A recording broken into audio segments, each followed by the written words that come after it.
పెళ్ళైనా పండగైనా వేడుక ఏదైనా పట్టుచీరల ప్రత్యేక వేదిక వారాహి సిల్క్స్.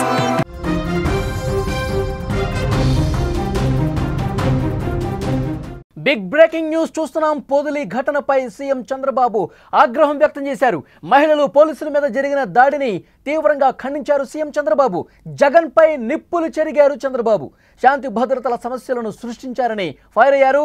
రాళ్ల దాడిపై చర్యలు తీసుకోవాలని డీజీపీకి ఆదేశాలు వెళ్లాయి. పొదిలిలో జగన్ పర్యటన ఏపీ రాజకీయాల్లో ప్రస్తుతం కాకరేపింది. జగన్ పర్యటన సందర్భంగా అక్కడ చోటు చేసుకున్న ఉద్రిక్త పరిస్థితులపై సీఎం చంద్రబాబు తీవ్ర ఆగ్రహం వ్యక్తం చేశారు.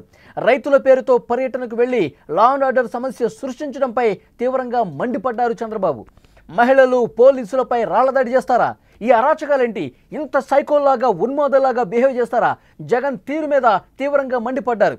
మీరు రైతులకు చేసిందేమీ లేదు, లోపలికి పోయి రైతుల గురించి మాట్లాడింది లేదు, రైతుల ప్రస్తావన లేదు, అసలు పొగాకు రైతులకు సంబంధించి వాళ్ళ బాధలు విన్న పరిస్థితి లేదు. కేవలం మీరు షో చేయడానికి కోసం వెళ్ళారు. అక్కడికి వెళ్ళి రాళ్లదాడి చేస్తారా? మహిళల మీద రాళ్లతో కొడతారా? అసలు ఏంటి పైశాచికత్వం? ఎవడైతే రాళ్లు తీసుకుని మహిళల మీద దాడి చేశాడో, పోలీసుల మీద దాడి చేశాడో వాళ్ళందరి మీద కేసులు పెట్టి లోపలేసేయండి అని చెప్పి డీజీపీకి స్పష్టమైనటువంటి ఆదేశాలు సీఎం చంద్రబాబు ఇచ్చినటువంటి పరిస్థితి. ఒకసారి పొదిలిలో ఏం జరిగిందో 2 నిమిషాలు మనం మాట్లాడుకోవాల్సినటువంటి అవసరం ఉంది. పొదిలి పర్యటనకు వచ్చారు.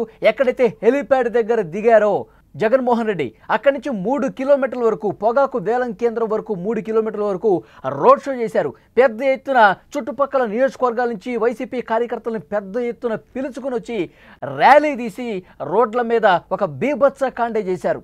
పొదిలిలో ఉన్నటువంటి ఆ పొగాకు వేలం కేంద్రం సమీపంలో మహిళలందరూ కూడా ప్లకార్డులతో శాంతియుతంగా నిరసన తెలుపుతున్నారు. ఎప్పుడైతే సాక్షి మీడియాలో వచ్చినటువంటి వ్యాఖ్యలు ఉన్నాయో, ముఖ్యంగా కృష్ణంరాజు, కొమ్మినేని శ్రీనివాసరావు చర్చా వేదికలో రాజధాని మహిళలు తీవ్రంగా దూషించినటువంటి వ్యాఖ్యలకు సంబంధించి భారతీ గారు, మేడం ఎందుకు మీరు స్పందించలేదు? మీరు ఎందుకు మౌనంగా ఉన్నారు? మౌనం వీడండి అంటూ ప్లకార్డులు ప్రదర్శించారు. జగన్మోహన్ రెడ్డి గారు మీ ఛానల్లో వచ్చినటువంటి వ్యాఖ్యలకు సంబంధించి అత్యంత జుగుప్సాకరంగా మహిళలందరూ కూడా తలదించుకునే విధంగా, ముఖ్యంగా రాజధాని ప్రాంతంలో ఉన్నటువంటి మహిళలు పూర్తిగా వాళ్ళ మానాల్ని శంకించినటువంటి వ్యాఖ్యలు. సార్, ఎందుకు దీన్ని మీరు ఖండించలేదు? ఇంకా ప్రోత్సహించే విధంగా ఎందుకు మాట్లాడుతున్నారు? దయచేసి మీరు క్షమాపణ చెప్పండి. భారతి గారు, మీరు మౌనం వేడినట్టు శాంతియుతంగా ఒక పక్కన ప్లకార్డులు పట్టుకుని జగన్మోహన్ రెడ్డి గారికి కనిపించాలి, మా ఆవేదన కనిపించాలి, మా బాధ ఆయనకి తెలియాలని చెప్పి రోడ్డుకు ఒక పక్కన ప్లకార్డులు పట్టుకుని నిరసన వ్యక్తం చేస్తుంటే జగన్మోహన్ రెడ్డి గారు వాళ్ళని చూస్తూ నవ్వుకుంటూ ముందుకు బయలుదేరారు. అట్లాగే కనీసం స్పందించకుండా వెనకాల ఉన్నటువంటి వైసీపీ కార్యకర్తలు ఉన్మాదుల్లా బిహేవ్ చేసిన పరిస్థితుంది. వైసీపీ కార్యకర్తలు సైకోల్లా బిహేవ్ చేసి రాళ్లు విసిరారు, చెప్పులు విసిరారు, పెద్ద ఎత్తున గందరగోళం సృష్టించే ప్రయత్నం చేశారు. 3 మహిళలకు తీవ్రంగా గాయాలయ్యాయి. నుదుటి మీద గాయమైంది. కొంతమంది మహిళలకు రక్తం గారిన పరిస్థితుంది. పోలీసులు కూడా తీవ్రంగా గాయపడ్డారు. ఆ తర్వాత పోలీసులు ఆ సైకో బ్యాచ్ని చెల్లాచెదరు చేసినటువంటి పరిస్థితుంది. సో ఈ మొత్తం నేపథ్యంలో కేవలం గందరగోళం సృష్టించడానికి, ఒక గలాటా చేయడం కోసమే, తీవ్ర ఉద్రిక్త పరిస్థితులు రాజేయటం కోసమే ఈ విధంగా వైసీపీ చేసిందా అని చెప్పి పెద్ద ఎత్తున చర్చ జరుగుతుంది. ఏదో ఒక గందరగోళం చేయాలి, ఏదో ఒక విధ్వంసం చేయాలి, ఏదో ఒక శాంతి భద్రతలకు విఘాతం కలిగించే ప్రయత్నం చేయాలి. ఈ ఆలోచనతోనే వైఎస్ఆర్ కాంగ్రెస్ పార్టీ ఉంది.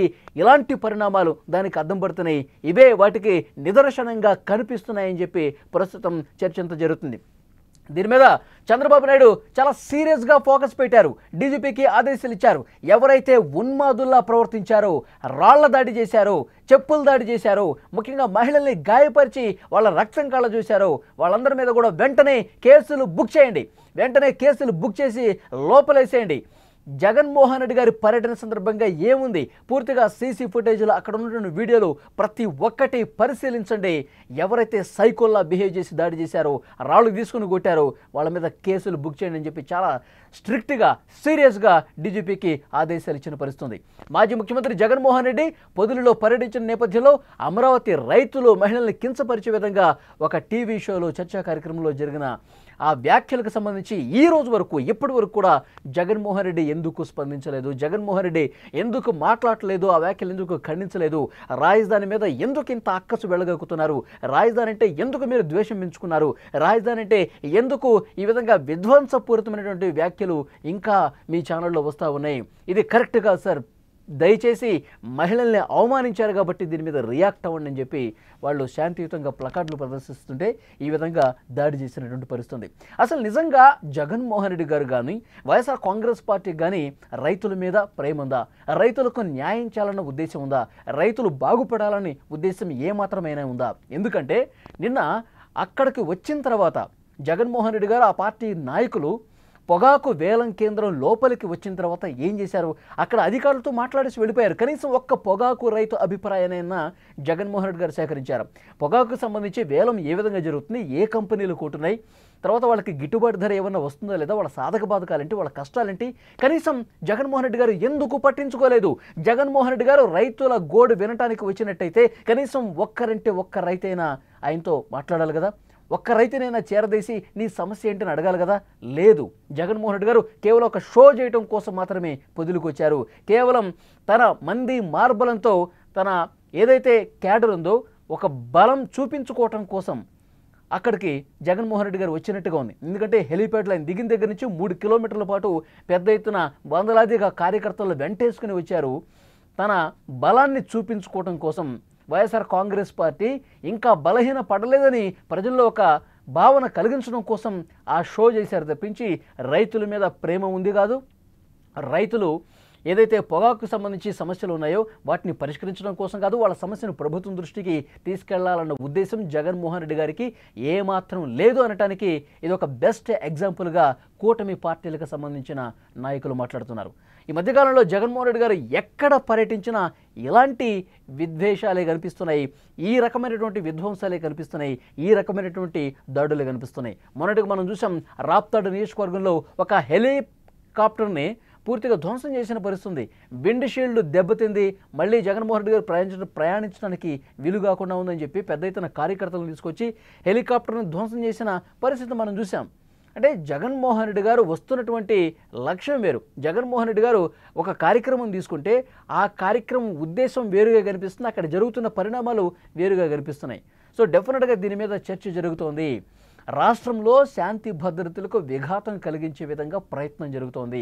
శాంతి భద్రతలు లేవు అని చూపించాలి, దానివల్ల వచ్చే కంపెనీలు కూడా రాకుండా చేయాలి. ఇదే ఆలోచనతో రాజధాని మీద విద్వేష వ్యాఖ్యలు కూడా అదే కోణంలో కూటమి పార్టీల నాయకులు చూస్తున్నారు. ఎందుకంటే రాజధాని ప్రాంతంలో పూర్తిగా సెక్స్ వర్కర్ల దందా నడుస్తుంది, అక్కడ ఎయిడ్స్ వ్యాధిగ్రస్తులు ఉన్నారు, ఇది దేవతల రాజ్యం కాదు, పూర్తిగా ఎయిడ్స్ వ్యాధిగ్రస్తులతో ఈ రాజధాని ప్రాంతం నిండిపోయింది, ఇదొక వేశ్యల రాజధాని, ఇలాంటి కామెంట్లు చేశారంటే, ఈ విధమైనటువంటి భావంతో వాళ్ళు కామెంట్లు చేశారంటే రాజధాని మీద ఈ విధంగా విషం కక్కటానికి రీజన్ ఏంటి అంటే, అక్కడికి ఇప్పుడు పెద్ద ఎత్తున రాజధాని పునర్నిర్మాణ కార్యక్రమాలు జరుగుతున్నాయి, పెద్ద పెద్ద పనులు జరుగుతూ ఉన్నాయి. వాటిని నిలుపుదల చేయటం కోసం, అక్కడికి రాజధాని ప్రాంతంలో పెద్ద కంపెనీలు రాకుండా ఉండటం కోసం ఈ రకమైనటువంటి విద్వేష వ్యాఖ్యలు చేస్తున్నారు అంటూ కూటమి పార్టీల నాయకులు మండిపడుతున్నటువంటి పరిస్థితి. సో డెఫినెట్గా చంద్రబాబు నాయుడు గారు చాలా సీరియస్గా పొదిలి పర్యటనకు సంబంధించి తీసుకున్నారు. ఎవరైతే దాడులు చేశారో, సైకోల్లా బిహేవ్ చేశారో వాళ్ళందరి మీద ఆట కట్టించడానికి వెంటనే కేసులు బుక్ చేసేయండి, వెంటనే వాళ్ళందరినీ లోపల వేసేయండి, మళ్ళొకసారి ఇలా పర్యటనలో బరి తెగిస్తే కనుక చాలా కఠినంగా వ్యవహరిస్తామని చెప్పి ఒక సంకేతం పంపించండి అని చెప్పి చంద్రబాబు నాయుడు గారు డీజీపీకి ఆదేశాలు ఇచ్చారు. ప్రస్తుతం కేసులు నమోదు చేసే ప్రక్రియ జరుగుతోంది.